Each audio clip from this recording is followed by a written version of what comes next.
Hello दोस्तों, स्वागत है आपका हमारे YouTube channel arts accounting services में। आज की वीडियो में जीएसटी के section 76 tax collected but not paid to the government, इसके बारे में हम बात करेंगे।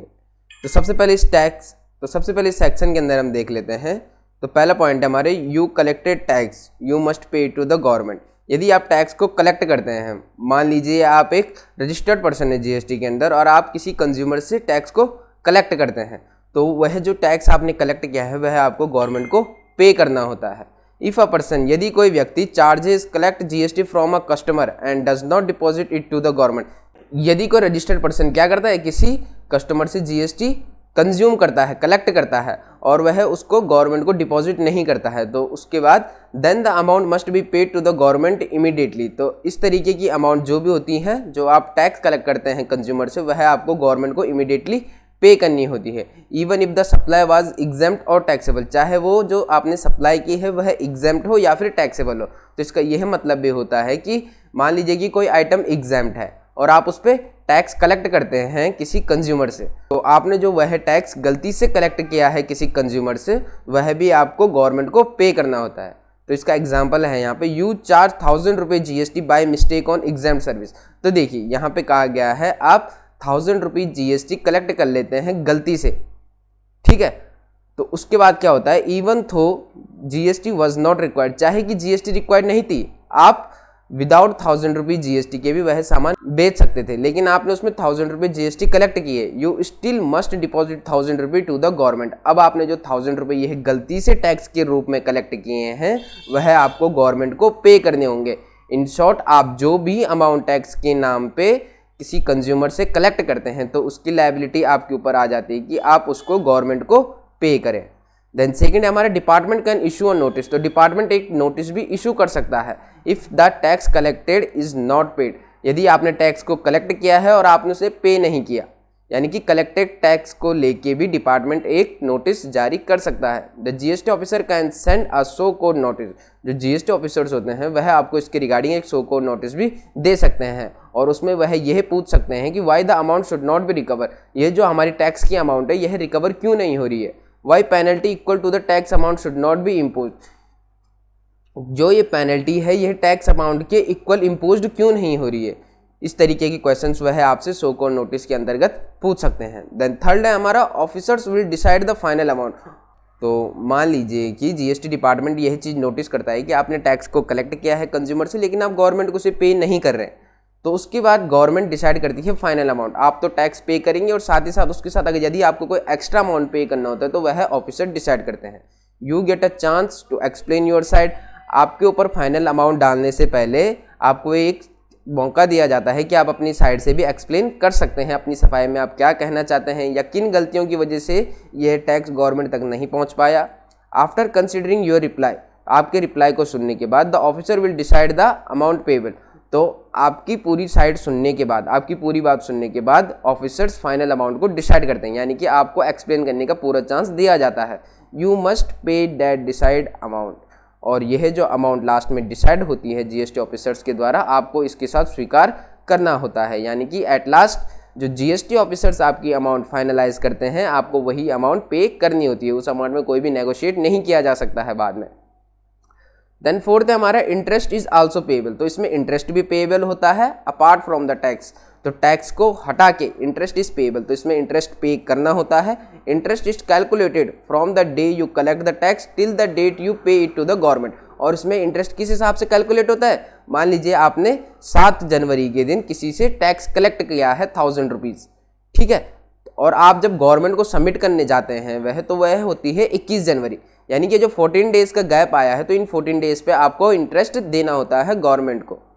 देन फिफ्थ है हमारा, personal hearing if you ask for it. तो आप एक पर्सनल हियरिंग भी करवा सकते हैं यदि आप उसके लिए पूछते हैं। If you request in writing, यदि आप लिखित में एक रिक्वेस्ट देते हैं जीएसटी डिपार्टमेंट को कि मैं एक पर्सनल हियरिंग चाहता हूँ, तो उस कंडीशन में आपको पर्सनल हियरिंग दी जाती है। The officer must give you a hearing before passing the order, और ऑर्डर को पास करने से पहले ऑफिसर्स आपको एक हियरिंग देते हैं। तो आपको एक हियरिंग दी जाती है ऑफिसर्स के द्वारा ऑर्डर को पास करने से पहले, यानी कि बिना आपकी हियरिंग के, मान लीजिए आपने हियरिंग के लिए रिक्वेस्ट किया है, तो बिना आपकी हियरिंग के ऑफिसर्स ऑर्डर पास नहीं कर सकते हैं। देन 6th है हमारा time limit for the order. तो ऑर्डर की क्या क्या टाइम लिमिट होती है? The officer must pass the order within 1 year from the date of notice. तो देखिए यहाँ पे कहा गया है जो ऑफिसर्स होते हैं उनको 1 साल के अंतर्गत अपना फाइनल ऑर्डर देना होता है जब से वह नोटिस जारी हुआ है। तो मान लीजिए आपका नोटिस 1 जनवरी 2025 को जारी हुआ है, तो 1 जनवरी 2026 तक उनको अपना फाइनल ऑर्डर देना होता है।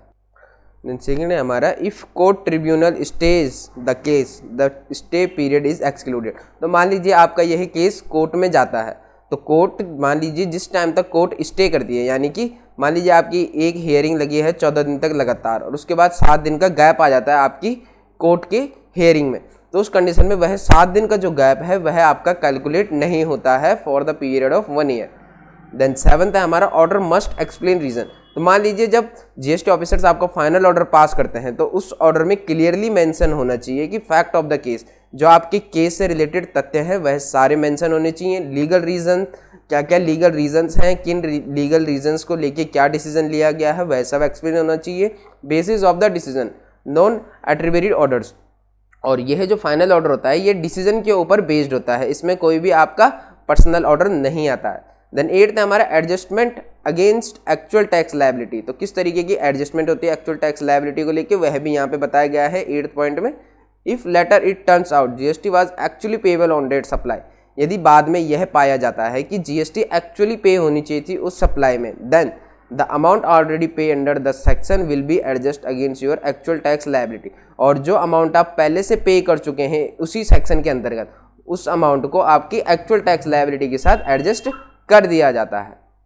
देन 9 पॉइंट है हमारा what if extra money remains. तो क्या होता है यदि आप एक्स्ट्रा मनी पे कर लेते हैं तो उस कंडीशन में इफ आफ्टर एडजस्टमेंट के बाद यदि यह पाया जाता है कि extra amount is left then it will, तो जो यह पाया जाता है कि जो आपकी एक्स्ट्रा अमाउंट है वह अभी रह रखी है, यानी कि आपने एक्स्ट्रा पे किया है, तो या फिर आपने एक्स्ट्रा पे किया है या आपको कुछ और पे करना है, तो उस कंडीशन में क्या होता है आइदर भी credit to consumer welfare fund, या तो वह कंज्यूमर वेलफेयर फंड में क्रेडिट कर दी जाती है, और refunded to the person who actually bore the tax burden usually the customer.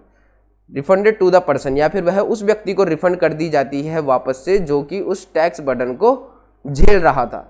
आमतौर पर यह कस्टमर ही होता है।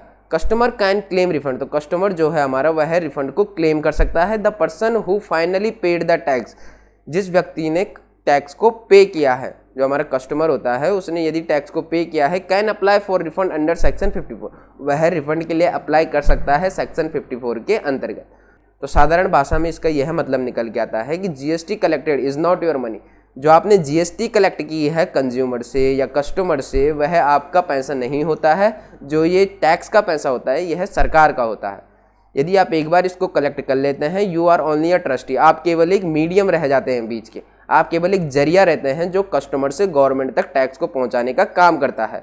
You must pass it on to the government, आपको यह गवर्नमेंट को पास करना ही होता है। You can not keep it even by mistake, आप इसको अपने पास रोक के नहीं रख सकते हैं, ना ही आप अपने इसे पर्सनल यूज में ला सकते हैं, यह आप गलती से भी नहीं कर सकते हैं। तो दोस्तों आज की वीडियो में बस इतना ही।